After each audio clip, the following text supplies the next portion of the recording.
Hi everyone, in this video I'm going to talk about the Role Manager add-on that is available with Visual Composer Premium. To download Role Manager, open the Visual Composer Hub, either from any page or from the Visual Composer dashboard that you can find here in your WordPress admin panel.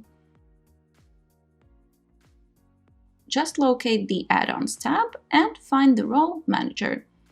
When you've downloaded it, you'll see the Role Manager section here on the left in the dashboard. The Role Manager lists all WordPress user roles that are available on your site.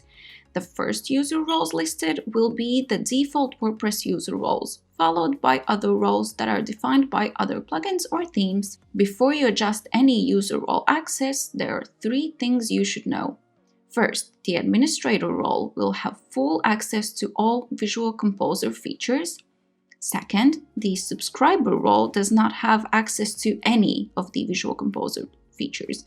And the third, WordPress itself allows or restricts certain access rights for some user roles, so make sure to adjust them on the WordPress side. Visual Composer does not control WordPress access rights. In the Role Manager, you can control users' access to the following Visual Composer features and options.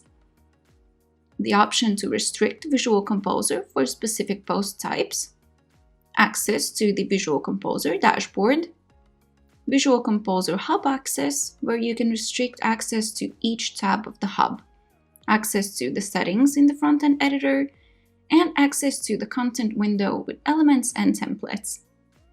Another feature under the Role Manager is the element lock, which allows administrators to restrict access to specific content elements in a specific page.